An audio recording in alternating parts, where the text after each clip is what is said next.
안녕하세요. 오늘 2019년 첫 번째 주일입니다. 최고의 선물은 생명 그 자체입니다. 2019년 새로운 한 해를 하나님께서 우리 모두에게 허락해 주셨습니다. 따라서 그 은혜에 보답하는 마음으로, 새로운 마음으로 한 해를 시작하는 것이 마땅합니다. 우리의 삶은 하나님 앞에 하루하루가 회개할 기회고 하나님하고의 관계를 올바로 가질 수 있는 기회입니다.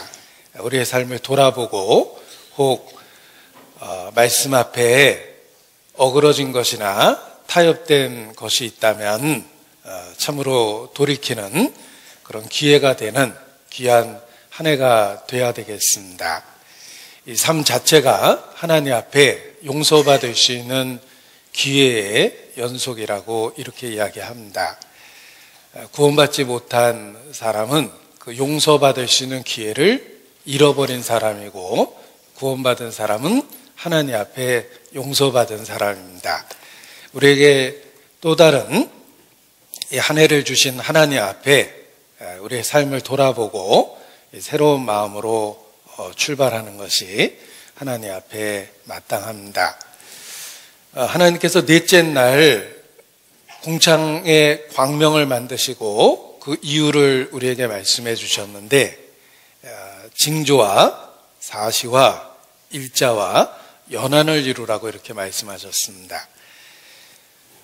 하늘의 달과 별을 통해서 사시와 일자와 연한을 정하셨는데, 첫 번째 말씀하신 것이 징조입니다. 우리에게 주어진 그 시간이 하나하나의 징조고, 하나님 앞에 우리가 어떻게 살아야 될지를 일깨워주는 표적이 된다는 뜻입니다. 특별히 우리 시대는 예언의 성취 시대를 살고 있기 때문에 시대에 일깨워주는 징조가 있습니다. 그래서 하나님 앞에 깨어 있다는 말은 시대를 분별하고 징조의 의미를 깨닫고 살아간다는 그런 말로 설명할 수 있습니다. 그래서 우리가 살고 있는 시대를 분별하고 2019년 하나님 앞에 올바로 살 수 있도록 마음의 새로운 결단과 결심으로 시작하는 것이 마땅하다고 생각합니다. 오늘 2019년의 첫 번째 주일 하나님 앞에 함께 모였습니다. 기도로 시작하겠습니다. 하늘에 계시는 거룩하신 아버지 하나님, 그리스도 예수 안에서 우리를 자녀 삼아 주시고 소망 가운데 하루하루 살 수 있도록 붙잡아 주시는 것 주님께 감사 찬양을 드립니다. 특별히 우리 모두에게 2019년 새로운 한 해를 주신 것 진심으로 주님께 감사 찬양을 드립니다. 그 은혜에 보답하는 하루하루가 되고 또 한 해가 될 수 있도록 주님 붙잡아 주시고 우리의 삶 가운데 역사해 주시기를 주님께 더욱 간절히 기도합니다. 먼저 우리 마음과 생각을 넓혀 주시고 그리스도의 마음을 품고 살 수 있도록 주님 도와주시기를 주님께 간구합니다. 이 땅에서 하나님의 영광만을 나타내며 살아갈 수 있도록 우리의 삶을 온전히 다스려 주시옵소서. 또 무엇보다 우리의 모든 육신의 가족들이 영원한 영적 가족이 될 수 있도록 주님 축복해 주시고 가정의 복음화를 이루어 주시기를 주님께 간구합니다. 소돔 고모라가 멸망하기 직전에 아브라함을 생각하사 롯과 그의 가족을 건지신 것처럼 그리스도 예수 안에서 우리의 가족을 기억해 주시고 한 사람 한 사람 주께로 이끌어 주시기를 주님께 부탁을 드립니다. 또 우리의 삶을 돌아볼 수 있도록 우리의 마음을 넓혀 주셔서 혹 잘못된 것, 또 어그러진 것, 진행적인 죄가 있다면 참으로 회개하고 복음에 합당하게 생활할 수 있도록 우리의 삶의 변화를 주시기를 주님께 기도합니다. 또 함께한 우리 모두 하나하나 살펴주심으로 혹 우리 중에 이뤄지는 자가 없도록 주님 인도해 주시고 변화시켜 주시기를 주님께 간구합니다. 또 우리가 살아가고 있는 이 지역에 더 많은 영혼들에게 복음을 전할 수 있도록 우리 각 사람을 귀하게 사용하여 주시옵소서. 1월 14일 집회도 주님이 주관해 주시고 우리를 통해 한 영혼 한 영혼 인도해 주시기를 주님께 부탁을 드립니다. 또 그 거룩한 역사를 위해서 우리 모두 하나가 되고 협력할 수 있도록 성령께서 우리 각 사람 마음에 역사해 주시기를 더욱 간절히 기도합니다. 또 선교지 일선에서 수고하시는 선교사님들의 사역과 가정도 지켜주시고 그 모든 수고가 헛되지 않고 열매 맺을 수 있도록 주님 함께 하시고 도와주시기를 주님께 부탁을 드립니다. 이 시간도 말씀 앞에 나온 우리 각 사람을 살펴주시고 필요한 대로 교훈해 주시며 혹 영과 육에 병든 것 있다면 주의 능력으로 치유해 주시기를 주님께 부탁을 드립니다. 가정의 평안을 허락해 주시고 생업의 현장에도 함께하여 주시옵소서. 이 시간도 온전히 주께 의지하고 부탁드립니다. 하나님의 영광만을 우리 모두에게 나타내 주시옵소서. 고마우신 우리 구주 예수님 이름으로 기도합니다. 아멘. 네, 성경 요한계시록 19장 말씀을 찾겠습니다. 성경 요한계시록 19장입니다.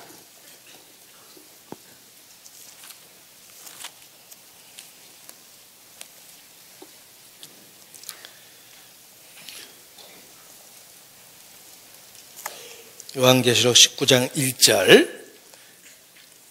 이일 후에 내가 들으니 하늘에 허다한 무리의 큰 음성 같은 것이 있어 가로되 할렐루야 구원과 영광과 능력이 우리 하나님께 있도다.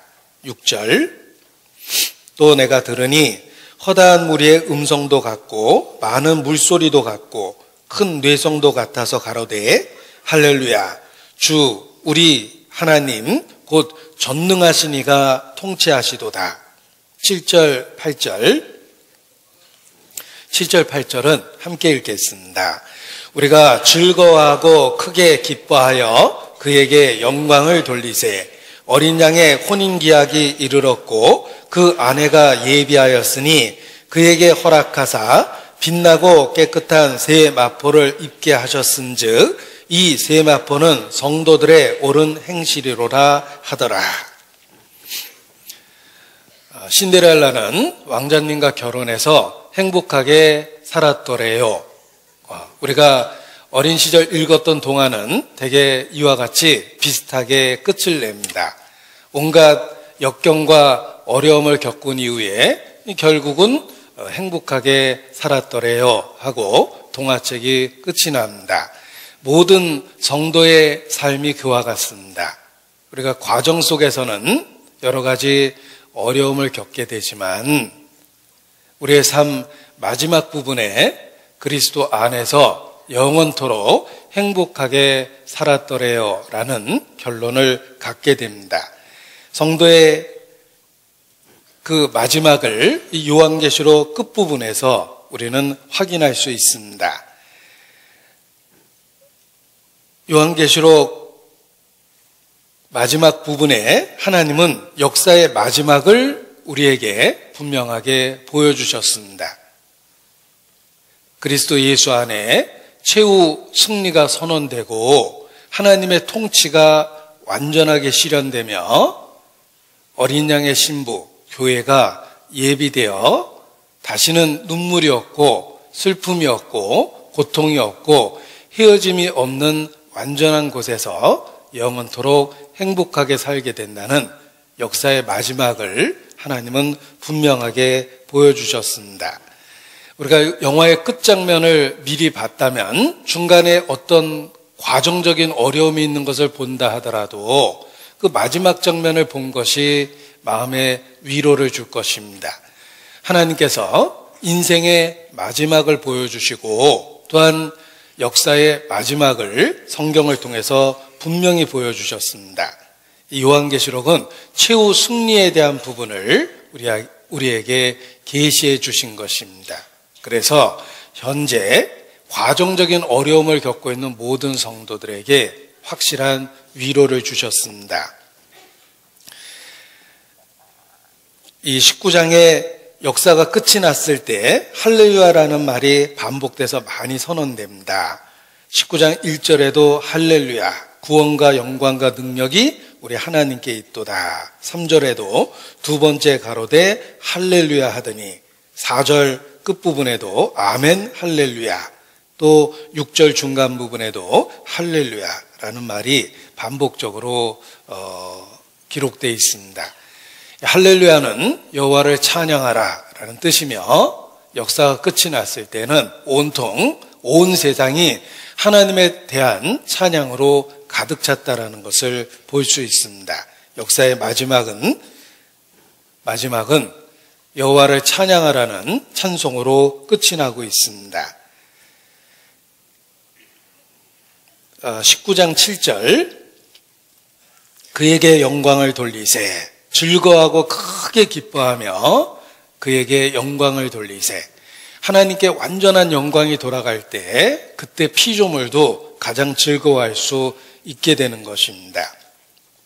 이 즐거워할 수밖에 없는 이유가 있는데 6절 끝부분에 전능하신 이가 통치하시도다. 하나님의 통치가 완전하게 선언되었기 때문에 그렇습니다. 하나님이 다스리는 그 세상에 다시는 고통과 슬픔이 없을 것이라고 말씀하십니다. 그리고 무엇보다도 그 아내가 예비되었다. 어린 양의 혼인기약이 이르렀고 그 아내가 예비되었다고 선언하십니다. 역사의 과정을 거쳐서 어린 양의 신부가 예비된 것입니다. 곧 교회가 완성된 것입니다. 하나님의 통치가 이루어지고 교회가 완성되는 것, 이것이 역사의 끝에 이루어지는 부분입니다. 계시록 21장 2절입니다. 계시록 21장 2절 또 내가 보매 거룩한 성 새 예루살렘이 하나님께로부터 하늘에서 내려오니 그 예비한 것이 신부가 남편을 위하여 단장한 것 같더라. 또 9절 말씀에도 7 대접을 가지고 마지막 7 재앙을 담은 7 천사 중 하나가 나와서 내게 말하여 가로되 이리 오라. 내가 신부 곧 어린 양의 아내를 내게 보이리라 하고, 역사의 마지막을 우리에게 확실하게 보여주셨습니다. 하나님의 통치가 완성되고 신부가 예비되었습니다. 이 역사의 마지막을 보면 한편에서는 심판이 선언되고 한편에서는 어린 양의 신부가 예비되었다는 말씀을 하십니다. 심판받는 사람이 있고 어린 양의 신부가 되는 사람이 있습니다. 곧 교회에 속하는 사람이 있습니다. 이 두 가지 운명이 마지막에 있다라는 것을 우리에게 분명하게 계시해 주신 겁니다. 21장 9절의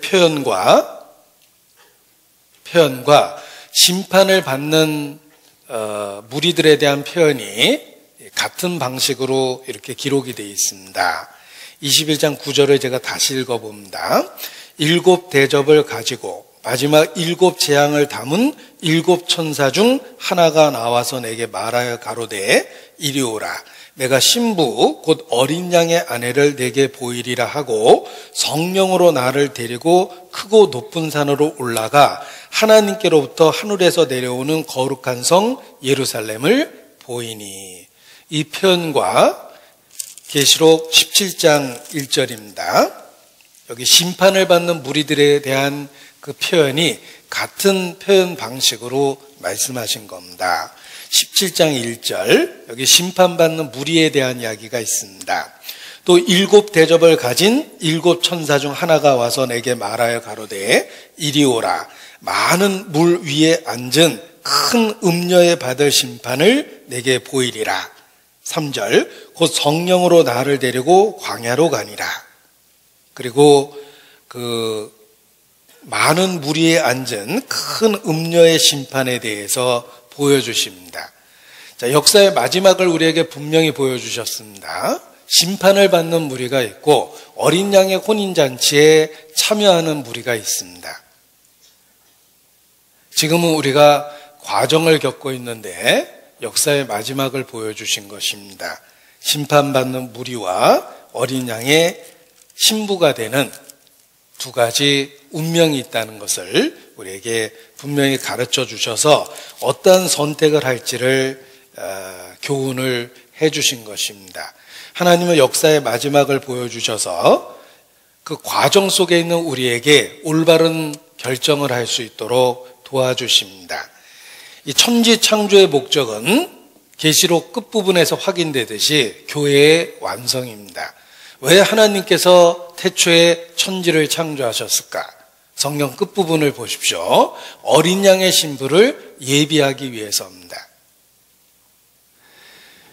하나님은 자신의 사랑의 짝으로 사람을 창조하셨습니다. 그래서 사람은 하나님의 형상으로 지음을 받은 것입니다. 하나님의 속성 자체가 하나님은 사랑이십니다. 인간을 그 사랑의 대상으로 지으셨습니다. 인간을 지으신 목적을 남자와 여자를 구별해 지으신 것으로 계시하셨습니다.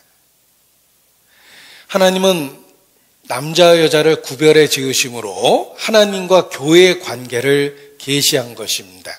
인간이 범죄했을 때 자녀를 낳는 고통을 주십니다. 부모와 자식의 관계를 통해서 또한 하나님과 사람의 관계를 모형적으로 교훈해 주신 것입니다. 천륜이라고 표현하는 하나님이 맺어준 관계가 있습니다. 그것이 부부요, 그것이 부모와 자식입니다. 그 모든 관계는 한마디로 하나님과 인간의 관계를 모형적으로 설명해 주는 것입니다. 그래서 하나님을 부르는 호칭이 하늘에 계신 우리 아버지, 부모 자식의 관계로 호칭을 표현하셨고, 또 때로는 너를 지으신 자는 내 남편이시라 라고 표현하고 교회를 그리스도의 신부라고 표현한 것입니다. 결국은 천지 창조의 목적은 교회입니다.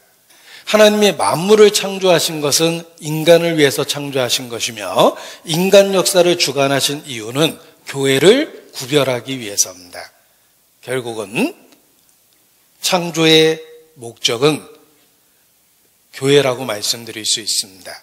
교회를 이루는 과정이 바로 천지 창조의 이유입니다.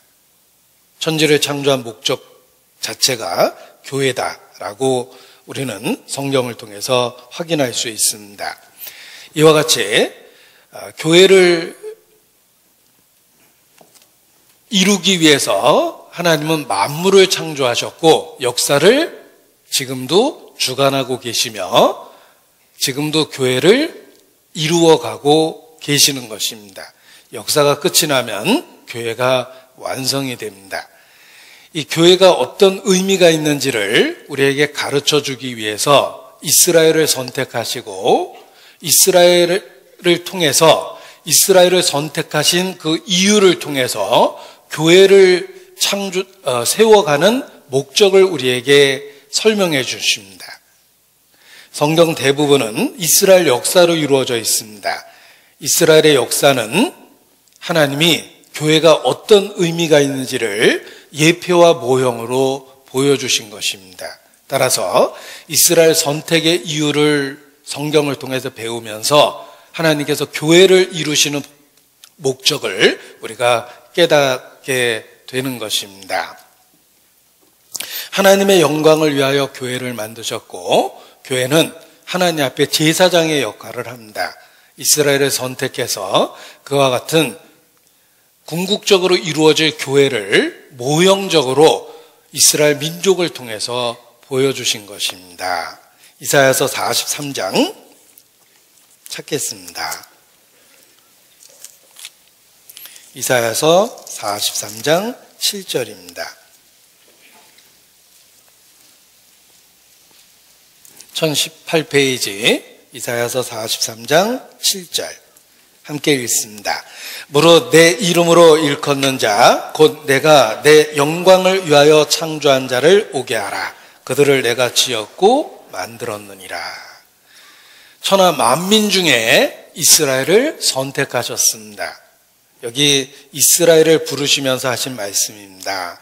43장 1절에 보면 야곱아 너를 창조하신 여호와께서 이제 말씀하시느니라. 이스라엘아 너를 조성하신 자가 이제 말씀하시느니라. 민족적으로 유대 민족을 부르고 있습니다. 그 옛 조상의 이름이 야곱이며 야곱의 이름을 이스라엘로 바꾸시고 그들의 민족의 이름으로 삼으신 것입니다. 이스라엘을 선택한 목적은 7절에 분명하게 말씀하셨는데 이것이 교회를 세우시는 목적입니다. 이스라엘 민족을 선택해서 교회가 어떤 의미가 있는지를 모형과 예표로 우리에게 가르쳐 주신 것입니다. 왜 성경에 이스라엘에 대한 이야기가 그렇게 많이 기록된 것일까? 그 답은 이스라엘은 교회에 대한 예표요 모형입니다. 그래서 교회를 이루시는 목적이 바로 7절 말씀입니다. 이스라엘을 선택한 목적에 계시되어 있는 것입니다. 무릇 내 이름으로 일컫는 자 곧 내가 내 영광을 위하여 창조한 자를 오게 하라. 그들을 내가 지었고 만들었느니라. 여호와 그는 우리의 구원자가 되었습니다. 구세주가 되었습니다. 그리스도가 되었습니다. 우리는 그리스도의 이름으로 불리우고 있습니다. 그리스도인입니다. 그리스도에게 속한 사람입니다. 그래서 여기 내 이름으로 일컫는 자라는 말이 문자적으로는 이스라엘이지만 궁극적으로는 그리스도인이라고 일컬어지는 교회입니다. 따라서 하나님께서 교회를 왜 세우시는가? 그 이유가 여기 분명하게 선언되어 있습니다. 내 영광을 위하여 창조하였다. 교회는 하나님의 영광을 나타내는 존재입니다. 21절에 반복하십니다. 43장 21절. 21절 함께 읽겠습니다. 이 백성은 내가 나를 위하여 지었나니 나의 찬송을 부르게 하려 함이니라. 그렇습니다. 교회는 하나님의 영광을 위하여 창조된 자며 하나님의 찬송을 부르기 위해서 선택된 것입니다. 이것이 교회입니다. 이스라엘과 관련한 이야기를 왜 교회에 그대로 적용하는가? 이스라엘은 교회를 선택한 것에 대한 모형과 예표이기 때문에 그렇습니다. 복음을 먼저 아브라함에게 전하고 믿음의 조상이 되게 하셨습니다. 그리고 동일한 복음을 교회에게 주신 것입니다. 이스라엘을 선택해서 하나님의 영광을 나타내고 하나님의 찬송을 부르도록 하셨습니다. 이것은 후에 교회를 선택해서 하나님의 영광을 나타내고 하나님의 찬송을 부르게 한 것과 같은 것입니다. 그래서 이스라엘 민족은 교회에 대한 모형적 의미를 갖고 있으며 그들을 선택하신 목적이 곧 교회를 세우시는 목적이다라고 이렇게 말씀드리는 것입니다. 로마서 3장입니다. 로마서 3장.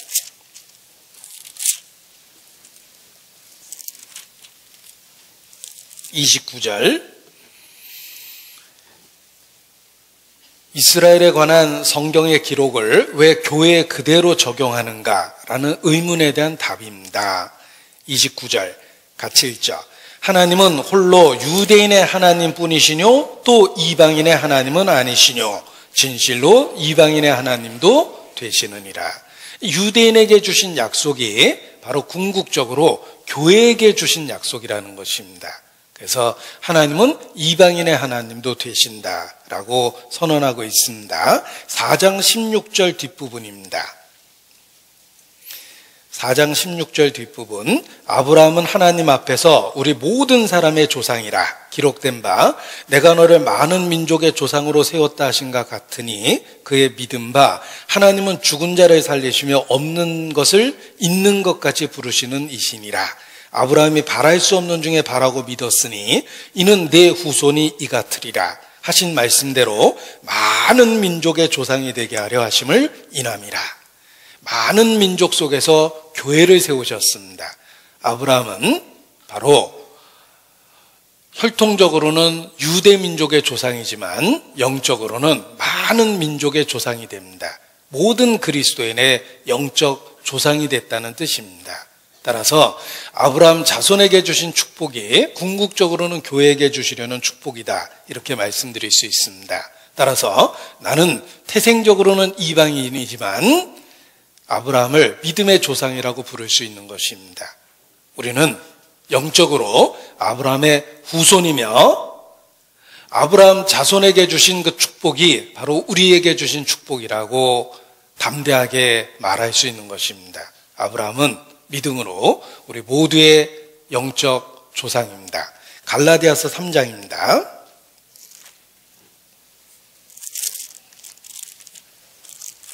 갈라디아서 3장 7절.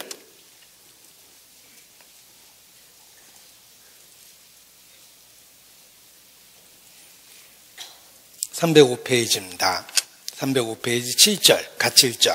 그런즉 믿음으로 말미암은 자들은 아브라함의 아들인 줄 알지어다. 아셔야 됩니다. 우리는 아브라함의 자손이라는 것입니다. 3장 29절 같이 읽죠. 너희가 그리스도께 속한 자면 곧 아브라함의 자손이요 약속대로 유업을 이을 자니라. 아브라함에게 주신 모든 축복이 우리에게 주신 축복이라는 것입니다. 3장 14절, 중요하니까 반복하신 겁니다. 14절 같이 읽죠. 이는 그리스도 예수 안에서 아브라함의 복이 이방인에게 미치게 하고 또 우리로 하여금 믿음으로 말미암아 성령의 약속을 받게 하려 함이니라. 우리는 믿음으로 아브라함의 자손입니다. 자, 하나님께서 무자했던 아브라함에게 후손에 대한 약속을 주십니다. 첫 번째는 밖으로 데리고 나가서 하늘의 무별들을 보라 라고 말씀하십니다. 내 후손이 이와 같이 하늘의 별과 같이 많게 되리라. 그리고 때로는 바다의 모래로 후손에 대한 약속을 주십니다. 내 자손이 바다의 모래와 같이 많게 될 것이다 라고 말씀하셨습니다. 이중적인 비유를 사용하셨습니다. 바다의 모래라고 표현했을 때는 육신적인 이스라엘 후손을 이야기하고 하늘의 별과 같다라고 표현했을 때는 영적으로 아브라함의 후손들이 있을 거라는 걸 이중적으로 보여준 겁니다. 우리는 하늘의 별과 같이 많게 되리라 했던 그 약속과 같이 영적으로 아브라함의 자손이며, 따라서 구약을 읽을 때 유대 민족에게 주신 모든 축복과 약속의 말씀을 우리에게 적용해서 받아들이고 즐거워하고 기뻐할 수 있는 것입니다. 예수 그리스도는 우리를 아브라함에게 주신 축복에 참여케 하신 겁니다. 우리는 그리스도 예수 안에서 아브라함에게 약속했던 그 축복을 받게 된 것입니다. 우리는 교회는 진정한 아브라함의 후손입니다. 성경에 약속된 바로 그 후손입니다. 그리고 교회를 세우신 목적이 하나님의 영광을 위하여 창조했다, 나의 찬송을 부르게 하려 함이라 라고 말씀하신 것처럼 교회가 그 말씀을 그대로 적용할 수 있다는 것입니다. 교회는 하나님의 영광을 위하여 창조된 존재이며 하나님의 찬송을 부르도록 부름받은 존재입니다. 우리가 그리스도 예수 안에서 교회의 일원이 되었습니다. 따라서 성도의 이 땅에서의 존재 목적은 유대인에게 말씀하신 것을 그대로 적용해서 하나님의 영광을 나타내며 하나님의 찬송을 부르기 위해서 교회는 이 땅에 존재한다라고 존재의 목적을 선언할 수 있는 것입니다. 오래전 국민교육헌장이라는 것을 강제로 외웠던 적이 있습니다. 우리는 민족 중흥의 역사적 사명을 띠고 이 땅에 태어났다. 이거 외웠던 기억이 있으십니까? 교회로서도 기억하셔야 됩니다. 우리는 하나님의 영광을 위하여 하나님의 찬송을 부르도록 이 땅에 존재합니다. 그것이 존재의 목적이에요. 고린도전서 6장입니다. 고린도전서 6장.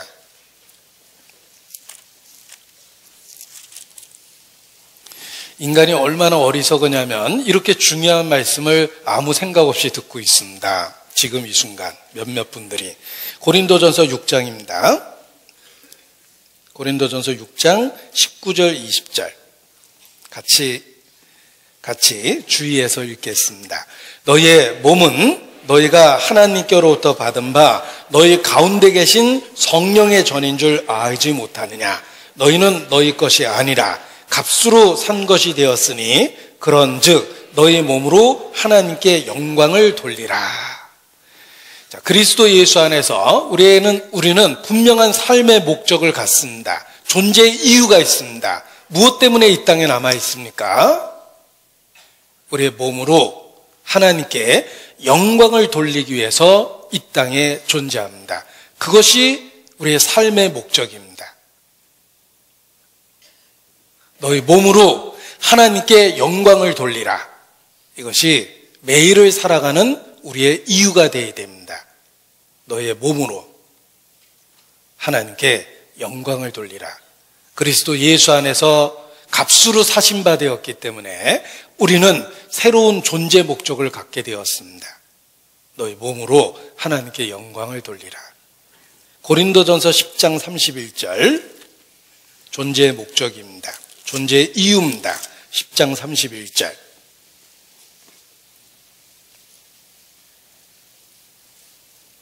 고린도전서 10장 31절 같이 읽겠습니다. 그런즉 너희가 먹든지 마시든지 무엇을 하든지 다 하나님의 영광을 위하여 하라. 이것이 우리가 오늘을 사는 이유입니다. 빌립보서 1장 20절. 빌립보서 1장 20절.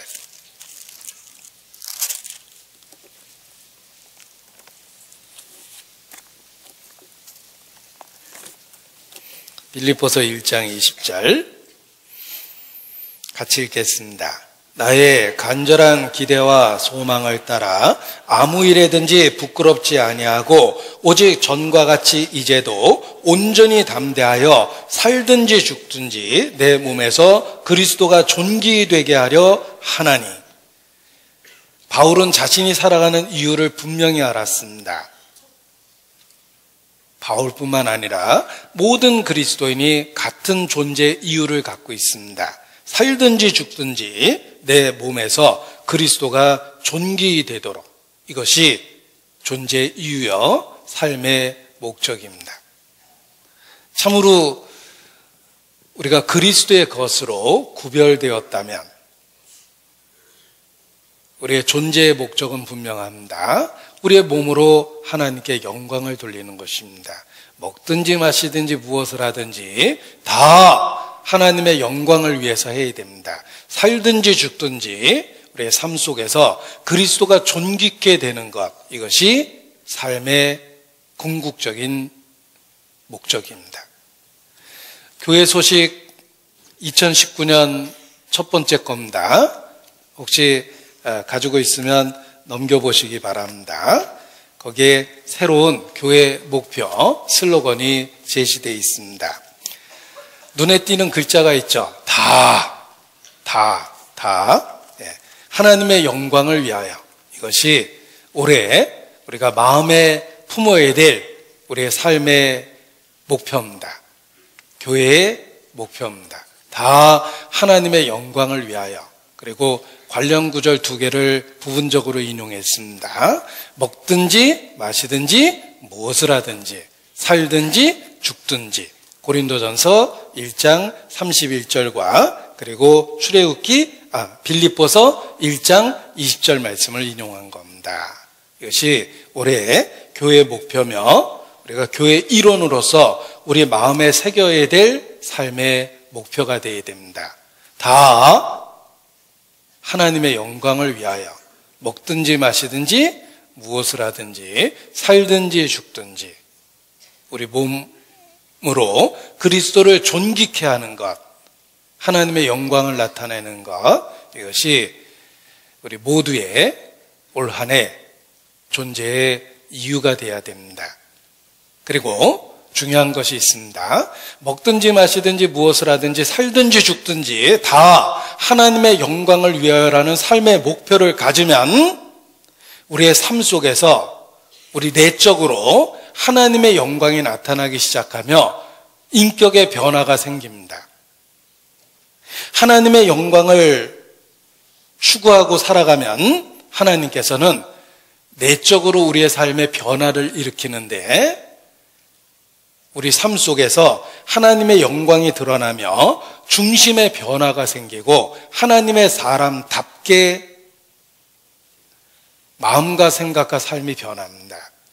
하나님의 영광을 추구하면 우리 개인적으로 그 영광이 우리의 삶 속에서 마음과 생각과 중심 속에서 언행 속에서 하나님의 영광이 나타나기 시작합니다.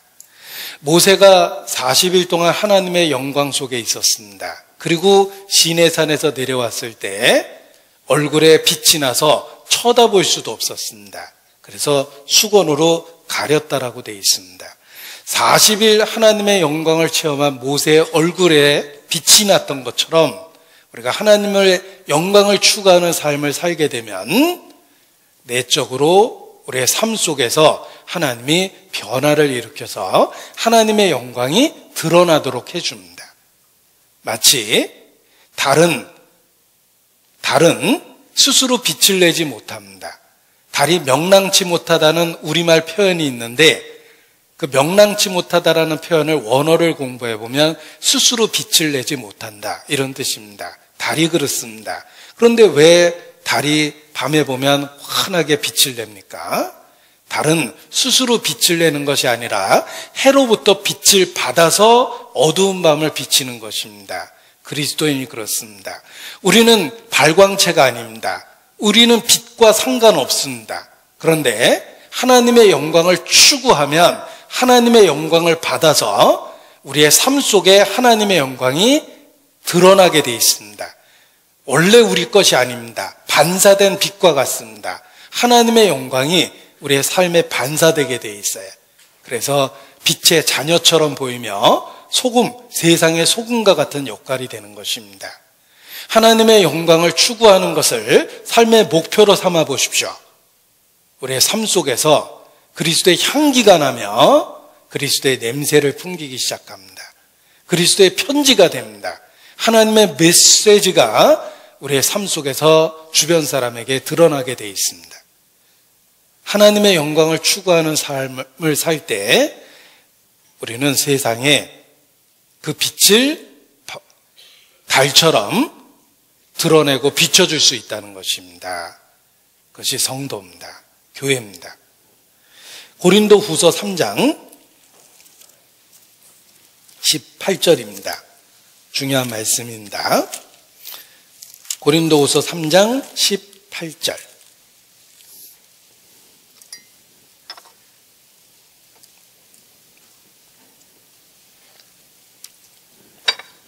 고린도후서 3장 18절 함께 읽겠습니다.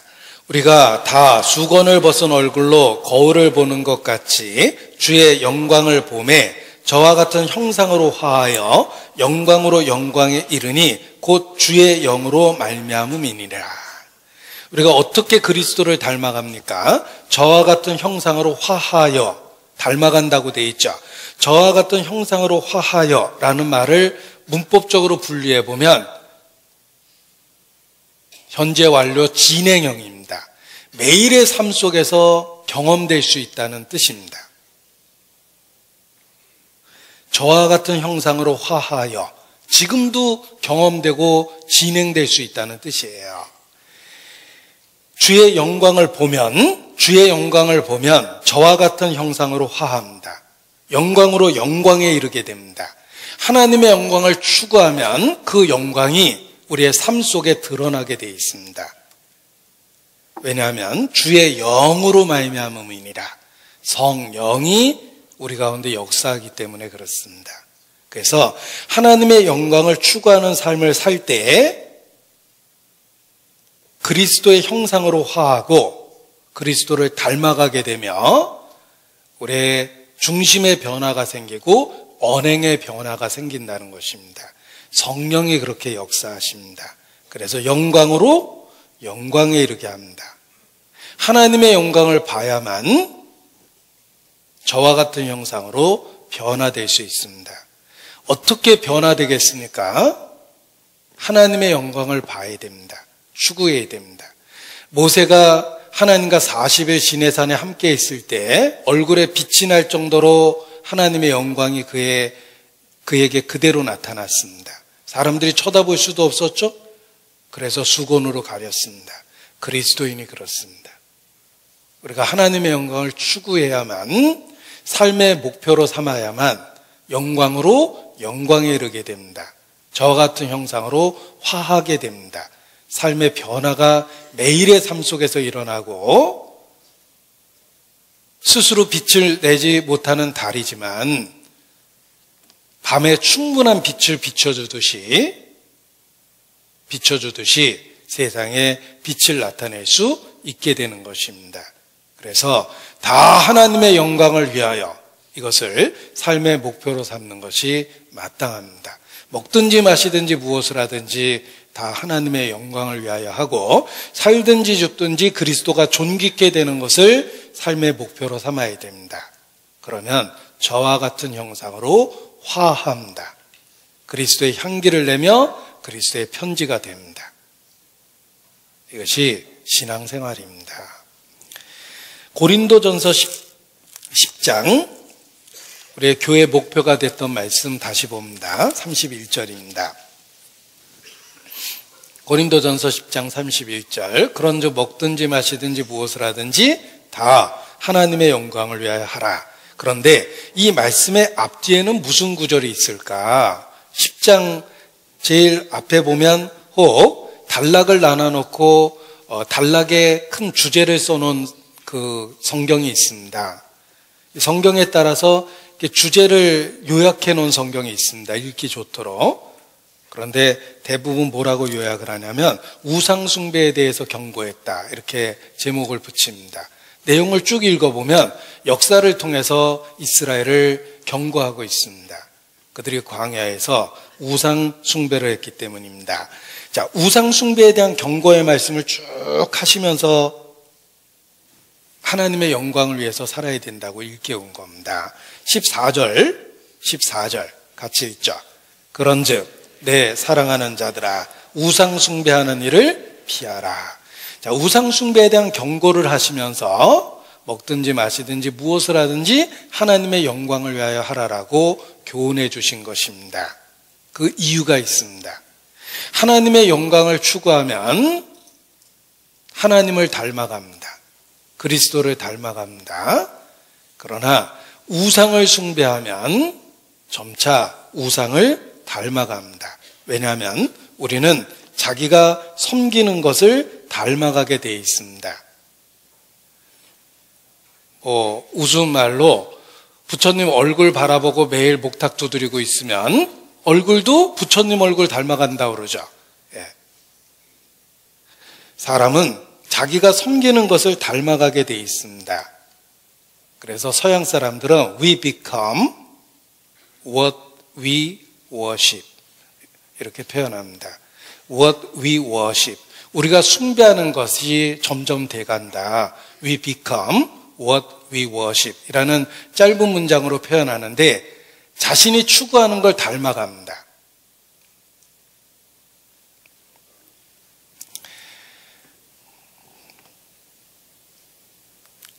우상숭배의 가장 큰 문제는 우상을 숭배하는 사람들은 그 우상을 닮아가는 거예요. 생명 얻는 은과 금을 인생의 목표로 삼으면 그 사람의 인격은 황금 만능주의, 그리고 모든 것을 금전적인 거로 평가합니다. 사람도 그렇게 평가하죠. 그 사람 얼마 벌어? 이거 갖고 그 사람을 구별합니다. 사람은 자기가 숭배하는 걸 닮아가게 돼 있어요. 아름다운 외모를 갖고 있는 사람을 좋아하면 자기도 그것을 닮아가려고 끊임없이 자기를 꾸미는데 시간과 돈을 다 씁니다. 우상이 그런 거예요. 우상을 숭배하는 사람은 반드시 그 우상과 일치가 되게 돼 있습니다. 그게 징벌이라는 거 아셔야 돼요.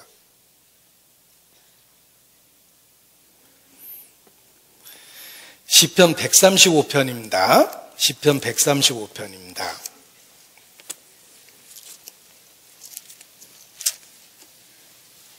여기 우상이 무엇인지 정체를 폭로합니다. 시편 135편 15절입니다. 열방의 우상은 은금이여 사람의 수공물이라. 입이 있어도 말하지 못하며 눈이 있어도 보지 못하며 귀가 있어도 듣지 못하며 그 입에는 아무 기식도 없나니 18절 같이 읽죠. 그것을 만든 자와 그것을 의지하는 자가 다 그것과 같으리로다. 그것을 만든 자와 그것을 의지하는 자가 다 그것과 같으리라. 우상을 숭배하면 점점 우상을 닮아갑니다. 하나님을 숭배하면 인격적으로 하나님을 닮아갑니다. 하나님의 영광을 추구하면 인격적으로 하나님의 영광이 삶 속에서 드러납니다.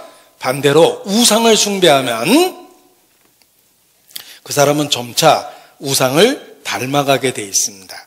그것을 만든 자와 그것을 의지하는 자가 다 그와 같을 것이다. 그래서 은금을 숭배하면 인격이 거기에 고정돼서 황금 만능주의가 되고 물질을 판단의 기준으로 삼고 그렇게 되는 것입니다. 우상을 숭배하면 우상을 닮아갑니다. 제가 인도에 처음 갔을 때 여러 가지 문화적 충격을 받았습니다. 일단은 인도는 인구가 많습니다. 중국 인구만큼은 있습니다. 중국이 12억이 넘는다 그러는데 인도도 12억이 넘습니다. 그래서 인도를 한 단어로 표현하면 People of India 그러는데 인도에는 진짜 사람이 많습니다. 우리는 길에서 사진을 찍으면 이렇게 길거리가 찍히는데 인도는 길에서 사진을 찍으면 사람이 다 찍힙니다. 사람으로 꽉 차 있죠. 그런데 거의 대부분 조금 과장하면 90% 정도의 그 인구의 90% 정도가 정말 짐승처럼 삽니다. 처음에는 온 국민이 거진 줄 알았어요. 그 문화적인 충격이 그렇습니다. 버스가 밤에 이렇게 움직였는데 불빛이 비치는 그쪽으로 그 다리 밑 같은 데는 항상 사람이 누워서 자고 있었는데 충격적인 건 칸막이 하나 치지 않고 음식 그릇을 이렇게 수북히 싸놨는데 길거리에 그릇을 수북히 싸놨으니 새카맙니다. 거기에 온 가족이 길거리에서 자고 있는 경우가 참 많았습니다. 제 생각에는 반나절만 수고하면 바나나 잎사귀로 칸막이라도 칠 겁니다. 근데 왜 칸막이도 안 쳤을까? 이유를 알았어요. 그들은 전생에 죄를 졌기 때문에 이렇게 비참하게 태어났기 때문에 요령 피고 살면 다음에도 또 그렇게 태어난다. 따라서 이번 생에는 어차피 이렇게 됐으니까 그 형벌을 다 받아야 된다고 생각하니까 삶을 개선시킬 마음이 없습니다. 자기들이 전생에 징벌을 받아서 짐승처럼 된 거라고 이렇게 생각을 해요. 스스로. 그래서 개선할 여지가 없는 거예요. 실제 그들의 신은 거의 대부분 짐승입니다. 힌두교가 이상한 짐승을 섞어서 많이 믿습니다. 신들의 나라라고 그러죠. 짐승을 숭배하니까 짐승처럼 된 거예요. 징벌입니다. 그것이 그런 그 민족에게만 있는 게 아니라 그리스도인도 그렇습니다. 아니, 소위 그리스도인들도 그렇습니다. 예수님을 믿는다고 고백하면서 마음과 중심에는 쾌락을 신처럼 생기고 자기 자아를 신처럼 숭배하고 은금을 숭배하니까 그리스도를 담지 못하고 마음에 숭배하는 것을 담기 시작하는 거예요. 그래서 표정 속에, 인격 속에 세상이 들어있고 세상이 나타나는 겁니다. 자기가 숭배하는 것을 닮아가게 돼 있습니다. 더 안타까운 건 차마 하나님을 포기할 수는 없으니까 명칭과 용어는 하나님이란 용어를 그대로 쓰고 내용을 바꾸는 거예요. 자기 욕심을 들어주는 신, 자기 소원을 들어주는 신, 물질적인 풍요를 약속하는 신, 하나님이란 명칭과 용어를 쓰면서 우상 숭배하는 사람과 똑같은 걸 추구합니다. 그래서 요즘 기독교는 영혼을 구원하는 기독교가 아니라 기복교다라고 사람들은 조롱하듯 이야기합니다. 기복신앙과 무엇이 다릅니까? 그러면서 명칭과 용어는 하나님이라는 용어를 쓰고 복음적인 교회 다니면 복음적인 표현을 씁니다. 그러나 실제의 삶을 들여다보면 우상 숭배자와 다름이 없습니다. 이스라엘이 그랬습니다. 이스라엘은 차마 하나님을 부정할 수는 없었기 때문에 여호와 하나님의 규례와 명칭과 용어를 그대로 썼습니다. 그런데 실제로는 금송아지를 숭배했어요. 그들 역사를 통해서 배워야 됩니다. 이스라엘은 하나님 대신 대용물을 만들었어요. 그게 바로 금송아지입니다. 출애굽기 32장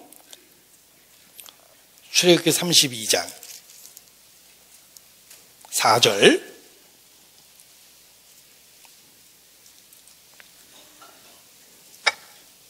출애굽기 4장 32절 32장 4절 죄송합니다. 32장 4절 같이 읽겠습니다. 아론이 그들의 손에서 그 고리를 받아 부어서 각도로 새겨 송아지 형상을 만드니 그들이 말하되 이스라엘아 이는 너희를 애굽 땅에서 인도해낸 너희 신이로라 하는지라. 자, 여호와 섬기지 말고 금송아지 섬기자 그러면 바로 맞아 죽었을 겁니다. 명칭과 용어는 그대로 사용하고 금송아지를 여호와라고 부르기 시작한 거예요. 그리고 자신들이 하나님을 잘 섬기고 있다고 착각을 알고 그 앞에서 먹고 마시고 뛰어놀았습니다. 그러나 그 실제의 내용은 금송아지를 숭배했습니다. 그런데 이 불행한 역사가 수없이 반복됩니다. 열왕기상 12장입니다. 불행한 역사가 반복됩니다. 열왕기상 12장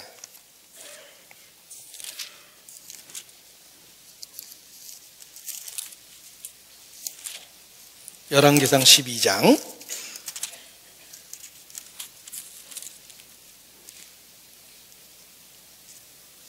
28절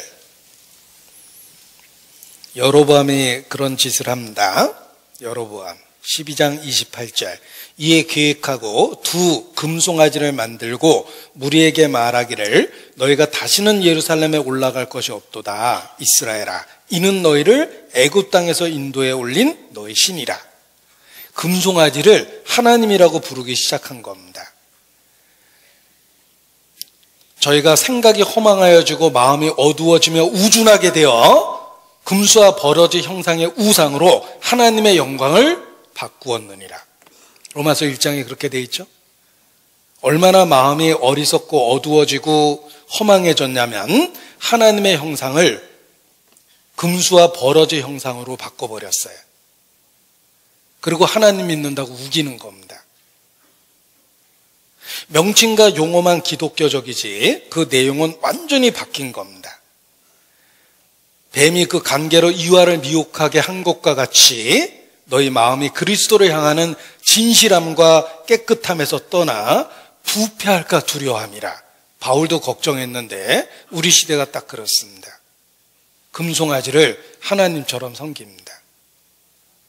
소위 복음적이라고 스스로 주장하면서도 마음에는 배금사상, 은금을 중요시 여기고 그걸 삶의 기준으로 삼고 대부분의 마음과 생각과 시간을 거기다 쏟아붓고 삽니다. 그러면서도 자기가 복음적인 크리스찬이라고 헛된 자부심을 갖습니다. 금수와 버러지 우상으로 하나님의 영광을 바꿔버린 겁니다. 이 불행한 역사를 이 시대에 자기 삶을 통해서 반복하면 안 됩니다. 경고하신 거예요. 우상 숭배를 피하라. 하나님의 영광을 위해서 살아라. 라고 말씀하십니다. 시편 106편입니다. 시편 106편.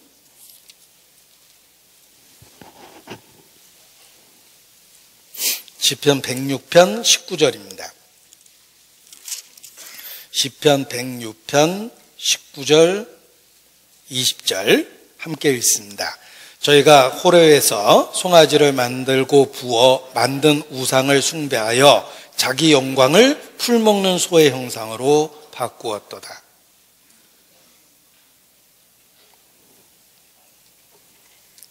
금송아지를 숭배했던 이스라엘 역사가 이 시대에 우리의 삶 속에서 그대로 반복되면 안 됩니다. 그건 정말 어리석은 거예요. 이 세상에서 가장 불행한 사람은 재물을 모아두고 쓰지 못하고 가는 사람. 모아두느라고 죄만 졌죠? 재물은 남겨두고 죄만 갖고 하나님 앞에 가는 거예요. 성공적으로 인생을 산 사람은 죽는 그 순간에 자신이 평생을 걸려 모아둔 재물을 성공적으로 다 쓰고 가는 사람입니다. 역사를 배워보면 죽음 앞에서 기쁨으로 죽음을 맞이했던 그리스도인들은 죽는 그 순간에 자신을 가난하게 만드는 데 성공했어요. 죽는 그 순간에 자신을 가난하게 만드는 데 성공했습니다. 평생 힘들여 모았던 재물을 평생 귀하게 다 쓰고 간 거예요. 성공한 인생이고 가장 불행하고 실패한 인생은 재물을 쌓아두고 죄만 갖고 하나님 앞에 가는 사람입니다. 아간은 큰 죄를 졌는데 기억해야 될 건 한 푼도 못 쓰고 죽었어요. 가룟 유다는 예수님까지 팔아서 은 30을 손에 쥐었는데 기억할 것은 한 푼도 못 쓰고 죽었어요. 지금도 그렇습니다. 돈 모으다가 그냥 죽는 거예요. 거기다 인생을 투자하고 살면서 우상숭배자의 삶은 우상숭배하는 것과 같은 모양을 갖게 됩니다. 가장 어리석은 결과를 갖게 되는 거예요. 그래서 하나님의 영광을 위해서 살아야 된다는 이 말씀을 우상숭배에 대한 경고와 함께 주셨다는 걸 기억하셔야 됩니다. 그래서 어리석은 것을 추구하고 살면 안 된다라는 것입니다. 우리는 값으로 사신받은 교회 일원입니다. 그리스도인입니다. 먹든지 마시든지 무엇을 하든지 다 하나님의 영광을 위하여 하며 살든지 죽든지 그리스도가 존귀케 돼야 됩니다. 우리의 몸으로 하나님께 영광을 드려야 됩니다. 이것이 삶의 목적이 되어야 됩니다. 그래서 오늘을 사는 겁니다. 우리 마음에 우상을 만들고 그것을 하나님을 믿는 믿음과 섞어서 마치 자신이 하나님을 잘 믿고 있는 것처럼 스스로 착각하면 안 된다라는 것입니다. 우리가 작년 교회 목표는 오직 너 하나님의 사람아라는 표현이었습니다. 하나님의 사람으로 정체성을 갖자라는 것입니다. 그리고 올해 교회 목표와 슬로건은 다 하나님의 영광을 위하여입니다. 두 개를 합쳐보십시오. 오직 너 하나님의 사람아. 정말 하나님의 사람이라면 우리의 삶의 방법도 하나님의 사람답게 살아야 됩니다. 다 하나님의 영광을 위해서 살아야 되는 것입니다.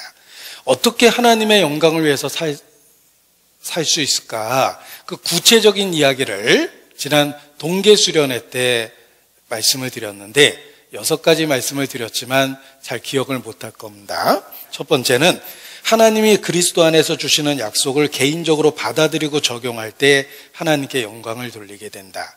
두 번째는 하나님이 주신 은혜에 대해서 감사하고 살해할 때 하나님께 영광을 돌리게 된다. 세 번째, 성도가 그리스도 안에서 서로 하나가 되면 하나님께 영광을 돌리게 된다.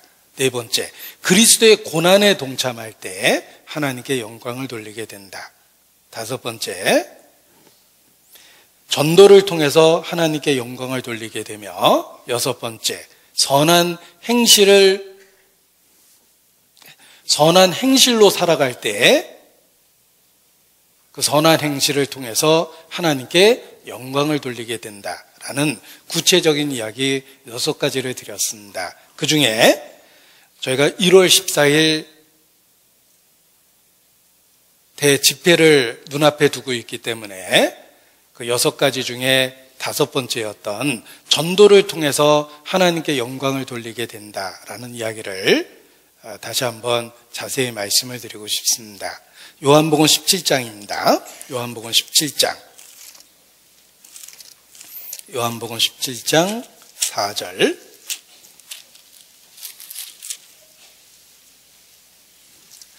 요한복음 17장 4절.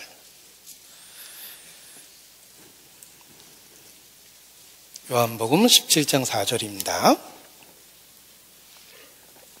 같이 읽죠. 아버지께서 내게 하라고 주신 일을 내가 이루어 아버지를 이 세상에서 영화롭게 하였사오니. 이 세상에서 하나님을 영화롭게 할 수 있는 방법은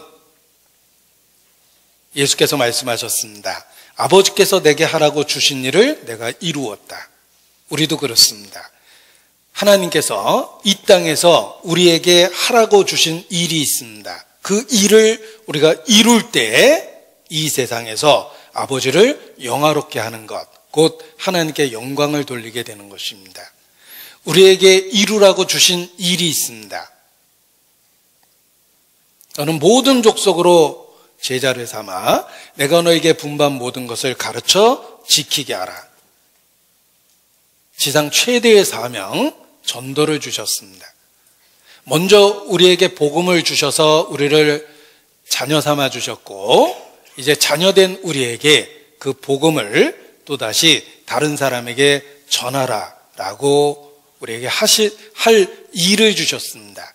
우리가 이 땅에서 우리에게 하라고 주신 그 일을 이룰 때에 하나님께 영광을 드리게 됩니다. 그래서 모든 그리스도인은 전도에 대한 의무를 갖고 있는 것입니다. 그를 알고 그를 전하자. 예수 그리스도를 먼저 알아야 되고 참으로 그분을 알았다면 그분을 전해야 될 의무를 갖게 된 것입니다. 내게 하라고 주신 일을 이루어 이 땅에서 아버지를 영화롭게 하였사오니. 예수께서 말씀하신 것처럼 우리도 우리에게 하라고 주신 일을 이루는 것이 필요합니다. 너희는 모든 족속으로 제자를 삼아 너에게 분부한 모든 것을 가르쳐 지키게 하라. 전도하라고 명령하셨습니다. 그래서 우리가 전도를 통해서 하나님을 영화롭게 하며 하나님께 영광을 드리게 되는 것입니다. 로마서 14장 16절입니다. 로마서 14장 16절.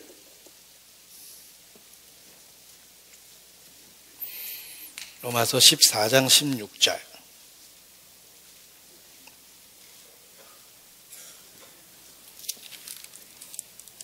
15장 16절입니다. 15장 16절. 로마서 15장 16절. 같이 읽죠.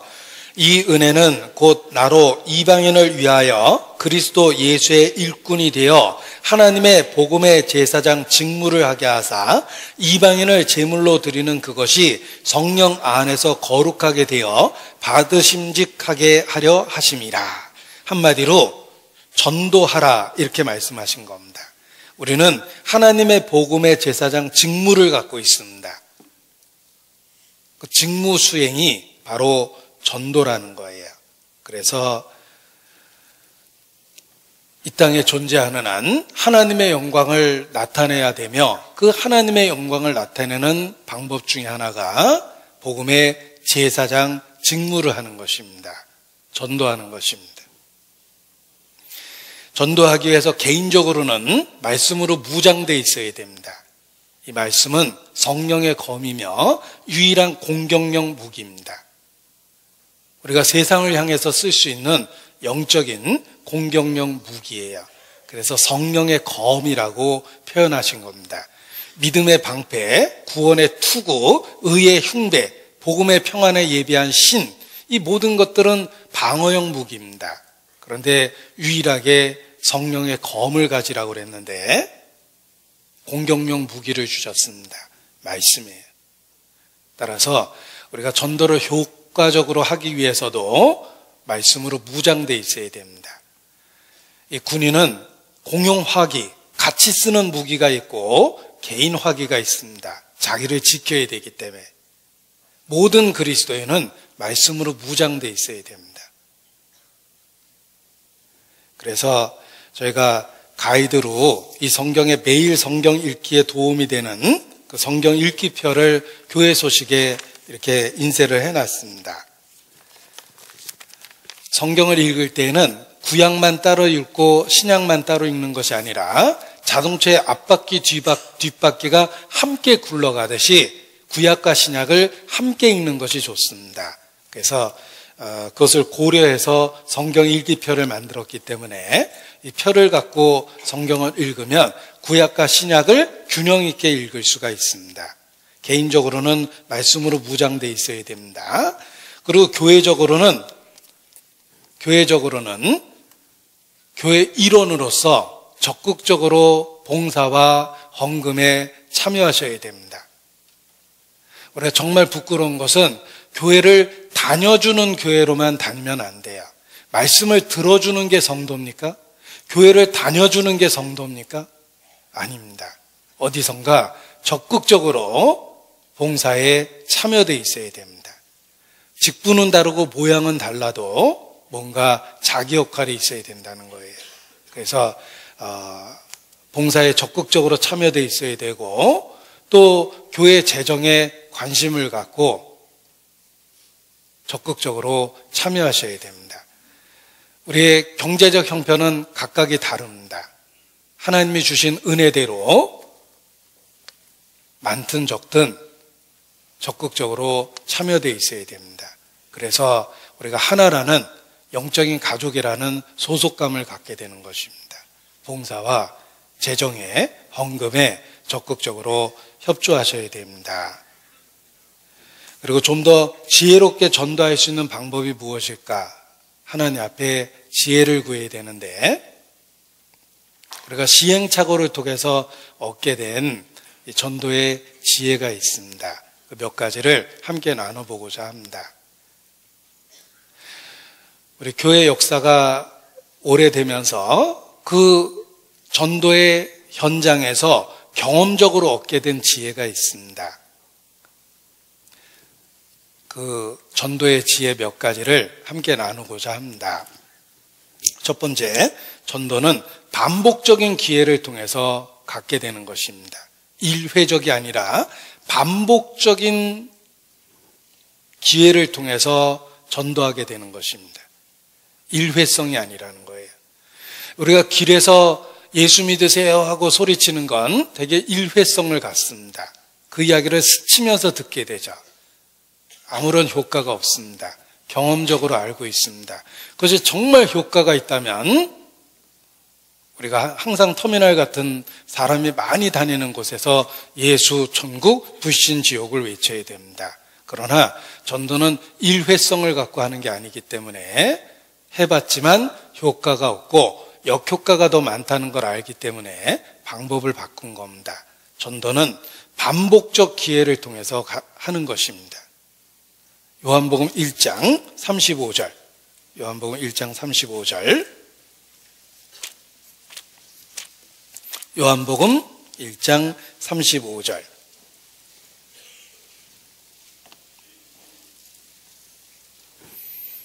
요한복음 1장 35절. 제가 제일 중요하다고 생각하는 단어를 제일 크게 읽겠습니다. 35절.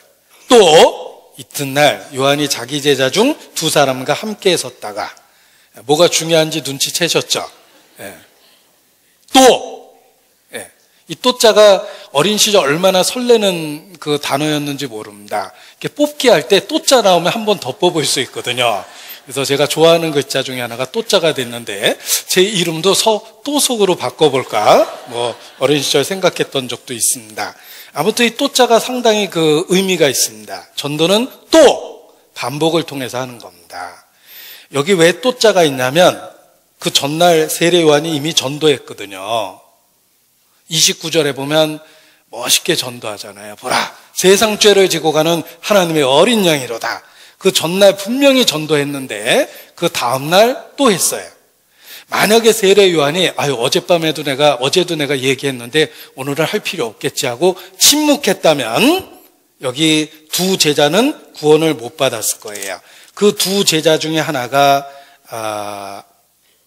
안드레입니다. 그 둘 중에 하나가 안드레인데 이 안드레가 베드로 동생이에요. 이 또자 때문에 안드레가 그때 구원을 받았고 안드레가 베드로를 데려와서 베드로가 구원을 받은 거예요. 세례 요한은 전도를 일회성으로 한 것이 아니라 기회가 주어질 때마다 반복적으로 한 겁니다. 또 예수님을 보고 증거했어요. 그 전날 했지만 우리 개인적으로도 그렇습니다. 왜 전도가 안 되냐면 일회성, 즉흥적으로 단발성으로 했기 때문에 그렇습니다. 전도는 지속성을 갖고 반복적으로 하는 겁니다. 그럼 얼마나 반복해야 될까? 하나님이 정하시는데 그 사람이 살아있을 동안. 그래서 하나님이 정하신 겁니다. 살아있다는 건 아직 기회를 주신 거예요. 그래서 또 지난번에 전도했지만 또 반복적으로 전도하는 겁니다. 어떤 분은 빗 조르듯이 말씀 한번 들어보자고 막 조르니까 하도 반복해서 이야기하니까 대답을 했습니다. 그래, 다음에 갈게. 근데 진짜 그 다음이 됐어요. 그때 약속했기 때문에 안 갈 수도 없고 그래서 가긴 갔는데 가자마자 엉덩이 붙이고 앉자마자 1분도 안 돼서 일어났대요. 근데 나 약속 있어. 지난번에 간다고 그랬으니까 내가 온 건데 약속이 있어서 안 돼. 그리고 1분도 안 돼서 이렇게 빠져서 가버리셨어요. 전도한 분이 얼마나 실망했겠습니까? 그런데 1분도 안 돼서 이렇게 앉아있다가 나가셨는데 나가시면서 노아방주가 발견됐다는 둥 이런 얘기를 얼핏 들었습니다. 근데 그 다음부터 눈만 뜨면 노아방주 생각이 나더래요. 그래서 결국은 다음 기회를 붙잡고 말씀을 듣고 구원을 받으시고 간증하는 이야기를 제가 직접 들었습니다. 자기는 진짜 말씀 들을 그 마음이 없었는데 그 한마디 듣고 나간 게 계속 머릿속에서 떠올라서 결국은 그 다음 기회가 주어졌을 때 오게 됐다. 이렇게 간증을 하셨습니다. 그분만 그런 게 아닙니다. 우리도 사실 반복되는 기회를 통해서 말씀을 받아들인 겁니다. 이 또자가 우리가 구원받은 이유예요. 처음에 들었을 때는 그게 정말 그렇게 중요한지 몰랐습니다. 반복해서 들었기 때문에 말씀을 받아들이게 된 거예요. 전도의 비결 중에 하나는 또 반복적인 기회를 갖는다예요. 우리는 세월 속에 있기 때문에 마음과 생각의 변화를 갖습니다. 10년 전에 안 믿었다고 지금도 안 믿는 게 아니에요. 우리의 삶과 환경은 10년 전과 다르게 바뀌었기 때문입니다. 그래서 하나님은 살아있는 한 기회를 주기 때문에 전도는 또 반복적 기회를 가져서 전도하는 것이다 라는 걸 기억하셔야 됩니다. 일회성이 아닙니다. 그리고 두 번째, 전도를 지혜롭게 하기 위해서는 두 마리 개를 내쫓아야 되는데 편견과 선입견이에요. 편견과 선입견을 버려야 됩니다. 예수님은 모든 족속을 제자를 삼으라고 그러셨습니다. 그런데 편견과 선입견을 가져보십시오. 에이, 인도 사람은 안 돼. 힌두교잖아. 이슬람은 안 돼. 이슬람 사람들 알라신 믿는 거 봐봐. 목숨까지 폭탄지고 달려드는데 그런 사람을 어떻게 전도해? 이슬람 사람은 안 돼. 이게 우리의 편견과 선입관이에요. 전도는 편견과 선입관을 버려야 됩니다. 왜냐하면 예수께서 이르시기를 모든 족속으로 제자를 삼아 가르치라. 가로 열고 이슬람 죄 가로 닫고 이렇게 안 하셨어요. 열애된 민족은 없습니다. 모든 족속이에요. 편견과 선입관을 버려야 됩니다. 이 복음이 예루살렘으로부터 시작하여 온 유대와 사마리아와 땅끝까지 전파되어야 할 것이니라. 어디서 시작된다고 말씀하셨냐면 예루살렘에서. 예루살렘은 유대 제사장 바리새인 서기관 예수님을 죽인 결정을 한 사람들이 모여 있는 곳이에요. 거기에 예수님의 처형에 가담한 사람도 있고 직접 못 박은 사람도 있고 예수님보다 바라봐 달라고 소리쳤던 사람들 수백 명 수천 명이 있습니다. 그래도 예수께서 예루살렘을 제외시키지 않았어요. 예루살렘에서부터 시작하여 편견과 선입관을 버려야 됩니다. 예루살렘은 안 돼. 예수님을 배척했잖아. 아닙니다. 예루살렘으로부터 시작하여 전도는 편견과 선입관 없이 해야 됩니다. 오래전에 택시 운전하는 형제님이 손님에게 늘 전도를 했는데 관심 있으면 차를 그대로 돌려서 교회로 몰고 왔습니다. 손님을 말씀 들으라고 데리고 오는 거예요. 택시 모는 서울시에서 택시 모는 형제님이 손님에게 늘 전도했는데 관심을 보이면 그대로 안 바쁘시죠? 그러고서 교회로 데려오는 겁니다.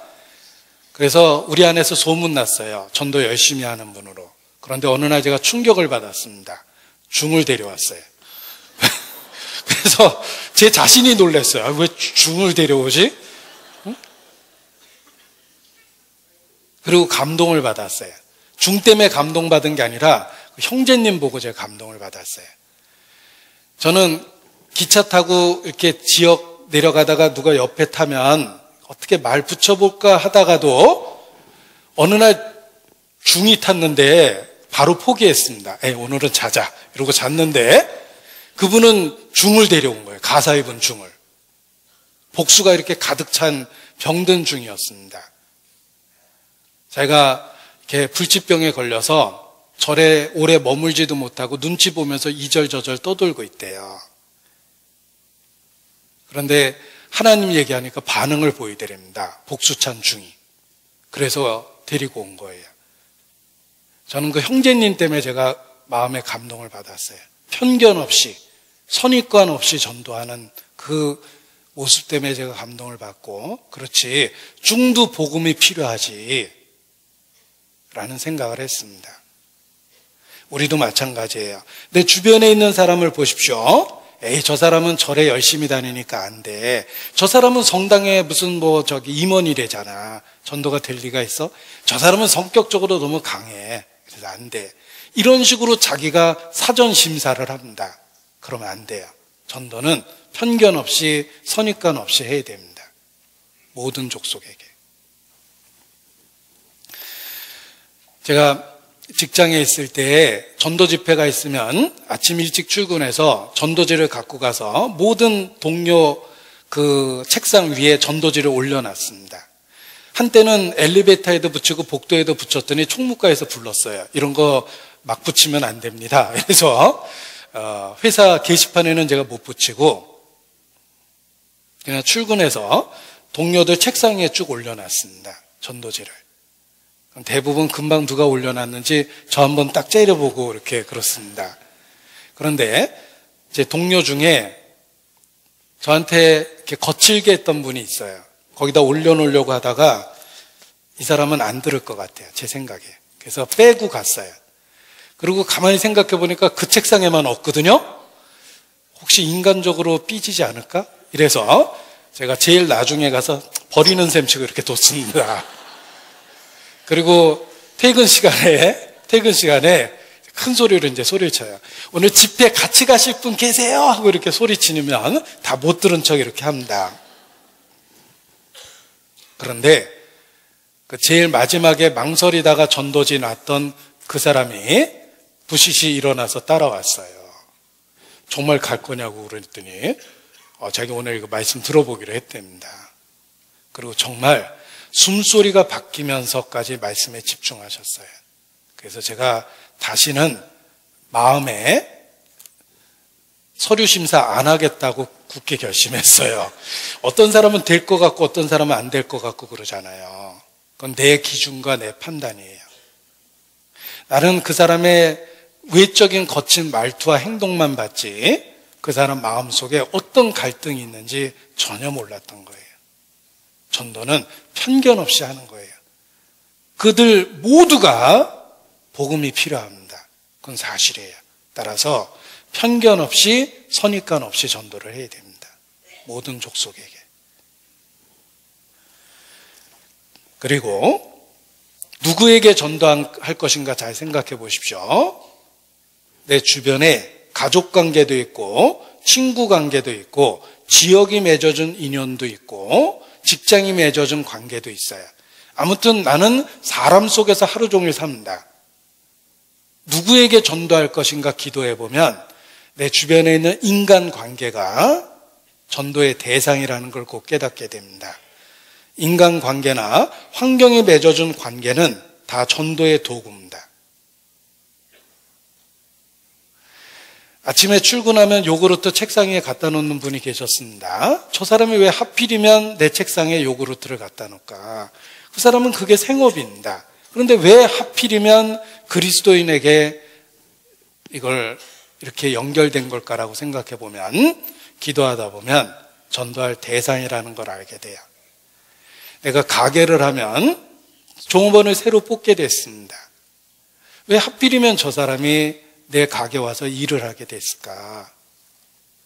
왜 하필이면 직장에 저 사람이 내 동료가 됐을까? 저 사람이 내 부장이 되고 사장이 됐을까? 전도할 대상이라는 걸 꼭 깨닫게 됩니다. 내가 갖고 있는 가족관계나 고용관계나 친구관계나 그 모든 관계는 하나님의 섭리 속에 이루어진 거예요. 내가 왕후의 위를 얻은 것이 이때를 위함이 아닌 줄 누가 아느냐? 에스더는 깨달았습니다. 우리도 마찬가지예요. 이때를 위함이 아닌지 누가 압니까? 따라서 내 주변에 있는 인간관계가 나의 구체적인 전도의 대상이라는 걸 생각하셔야 됩니다. 아무 연고 없는 멀리 있는 사람에게 가서 전도하기는 어렵습니다. 나와 가족관계, 혈연관계, 지역관계 또는 직장에서의 동료관계, 내 주변의 인맥을 잘 생각해 보면 그들이 곧 전도의 대상이라는 걸 알게 됩니다. 그리고 그들 옆에 있는 유일한 그리스도인이 나 혼자일 수도 있습니다. 기도하면 그걸 깨닫게 돼요. 그래서 모든 인간관계가 전도의 대상이라는 것입니다. 마태가 예수님 처음 만나고 하는 행동은 친구들을 잔뜩 불러서 예수님을 소개한 거예요. 그래서 파티를 한 거예요. 마태가 친구들 잔뜩 불러서 예수님과 함께 파티하죠. 잔치합니다. 예수님은 기꺼이 세리와 그의 친구들이 초대한 그 자리에 가셨어요. 죄인을 부르러 왔다라고 그 자리에서 말씀하셨습니다. 우리 주변에 있는 인간관계가 바로 전도의 대상입니다. 고넬료가 베드로를 불렀을 때 일가와 가까운 친구들을 모아서 함께 기다렸습니다. 일가와 가까운 친구들을 불렀어요.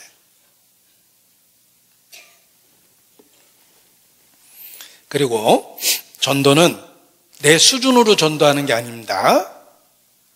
상대방 수준부터 시작해야 됩니다. 이것을 세상에서도 눈높이 수학이라고 그럽니다. 뛰어난 학자가 뛰어난 교사가 되진 않습니다.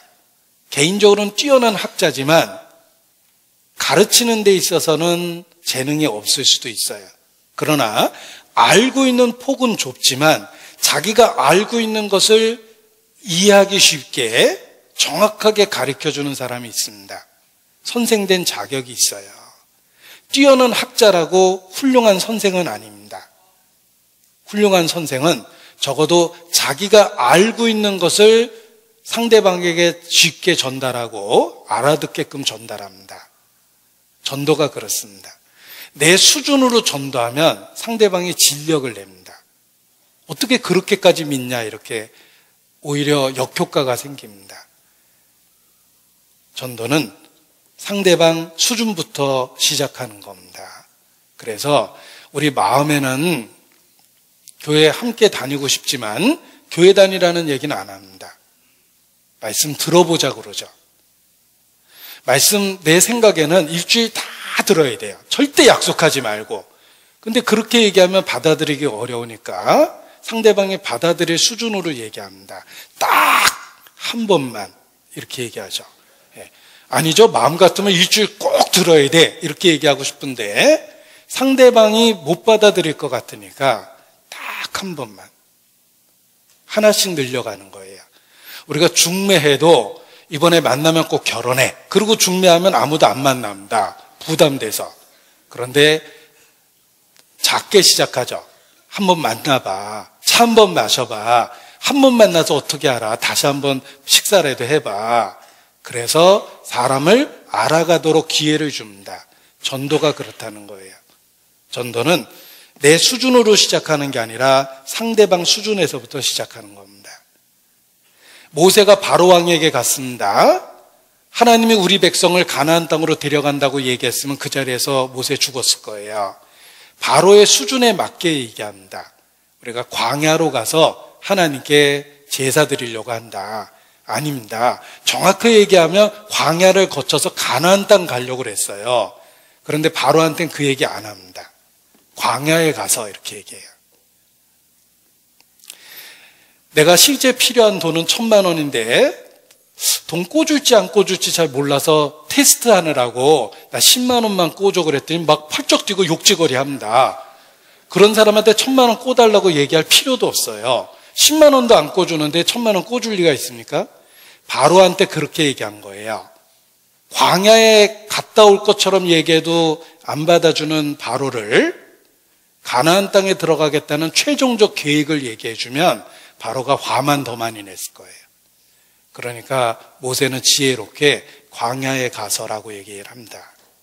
하나님의 많은 계획 중에 첫 단계만 얘기해 준 겁니다. 지혜입니다. 우리도 그렇습니다.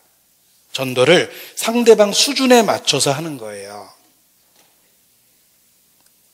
그래서 정말 말씀 딱 한 번만 들어보자고 그렇게 그분이 쉽게 받아들일 수 있는 수준에서부터 이야기를 하는 것입니다. 거룩한 것을 계획해 주지 말며 너희 진주를 돼지 앞에 던지지 마라.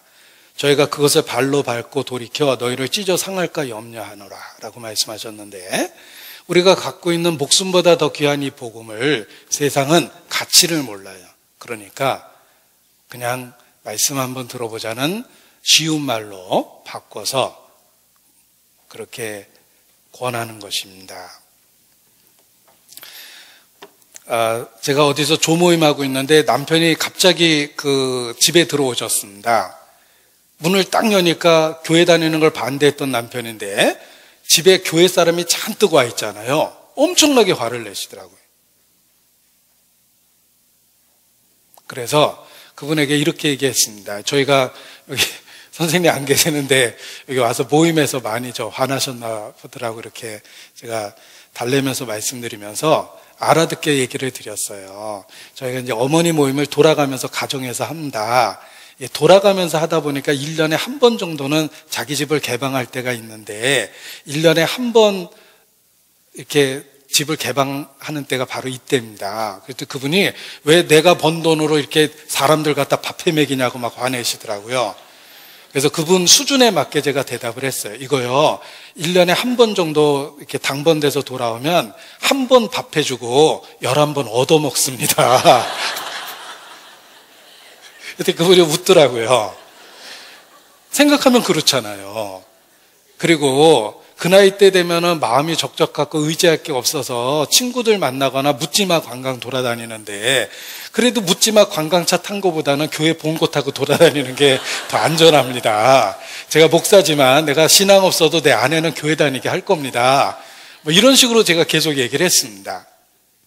마음 같으면 선생님 구원 안 받으면 죽습니다. 이렇게 얘기하고 싶었지만 그분 수준이 그렇게 못 따라가니까 제가 그냥 종교의 유익을 이야기를 했어요. 그게 이제 눈높이입니다. 그러니까 전도도 내 수준으로 전도하면 상대방이 못 받아들이죠. 그러니까 가장 쉬운 방법으로 받아들일 수 있는 수준부터 시작해서 전도를 하는 겁니다.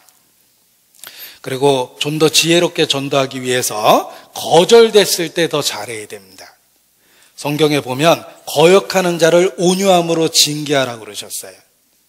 거역할 때가 가장 처신을 잘해야 될 때입니다. 그렇게 말씀 듣겠다고 약속해 놓고서 당일날 핑계대거나 도망가는 분 있죠. 우리는 그동안의 정성과 열심을 분노로 바꿉니다. 그 다음에 만났을 땐 이미 안색이 변해 있잖아요. 그런데 사실 약속을 어긴 분도 속으로 미안한 마음을 갖거든요. 그러니까 사실 거절됐을 때 훨씬 더 잘해주면 그 다음에 기회가 생깁니다. 어떤 분은 공주 수양관 가자고 막 졸라가지고 그래 뭐 가자 그리고 갔거든요. 가준 거죠. 그런데 구원을 못 받았어요. 근데 갈 때는 얼마나 잘했는지 모릅니다. 휴게실마다 쉬고 오징어 까가지고 입에다 넣어주고 간식 싸서 먹여주고, 근데 올 때는 구원을 못 받았거든요. 바깥 창문만 보고 와요. 찬바람 쌩쌩 붑니다. 그러니까 그 가줬던 분이 그 다음부터 공주 가자 그러면 거절하는 거예요. 지난번에 올 때 얼마나 살벌했는지 그 기억이 나거든요. 내가 가는 것까진 괜찮은데 혹시 이번에 갔다 또 구원 못 받으면 또 그럴 거 아니냐. 뱀처럼 지혜로우라고 말씀하셨습니다. 거절됐을 때 더 잘해줘야 돼요. 주님도 우리를 향해서 한 번만 참았다면 우리 가운데 구원받을 사람 아무도 없습니다. 오래 참아주셨기 때문에 우리가 구원을 받은 거예요. 마찬가지입니다. 잘 전도가 안 되는 모습을 보면 오히려 은혜를 느낍니다. 왜냐하면 예전에 내가 그랬어요. 그리고 나 같은 사람도 결국은 주님이 오래 참으셔서 전도를 구원받도록 인도해 주셨습니다. 나에 대해서 그렇게 오래 참아주셨다는 걸 전도하다 보면 깨닫습니다. 자식 키우다 보면 내 부모가 나한테 얼마나 오래 참았는지를 늦게 깨달아요. 전도가 그렇습니다. 그리고 예수께서 이르시기를 내가 전도하러 이 땅에 왔다고 말씀하셨습니다. 지금도 우리가 전도의 열정을 갖고 전도의 현장에 함께 있으면 우리 가운데 역사하시는 주님을 체험하게 됩니다. 정말 주님이 우리 가운데 계시다는 걸 체험적으로 깨달아요. 전도하기 위해서 왔다고 말씀하신 그 예수님은 지금도 전도의 열정을 갖고 있는 그 사람 마음속에 있고 전도의 현장에 함께 계십니다. 우리가 전도에 적극 참여하면 우리 가운데 역사하시는 주님을 볼 수 있고 느낄 수 있고 체험할 수 있게 됩니다.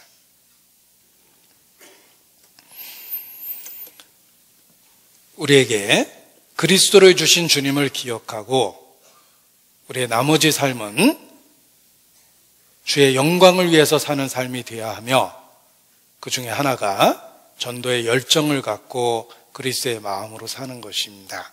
기도하시겠습니다.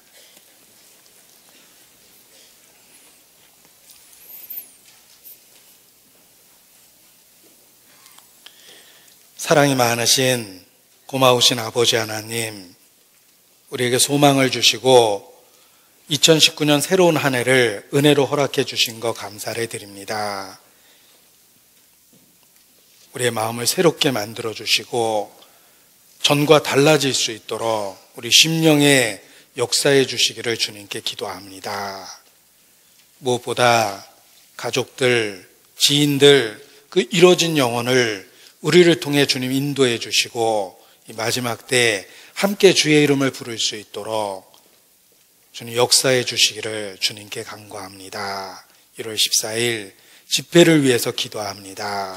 우리 각 사람을 사용해 주시고 우리 주변에 많은 영혼들 주님께 돌아오는 결과를 가질 수 있도록 주관해 주시기를 부탁을 드립니다. 주께 의지합니다. 올 한 해 주님 안에서 살고 헛되이 지내지 않도록 우리 모두를 붙잡아 주시옵소서. 고마우신 우리 구주 예수님 이름으로 기도합니다. 아멘.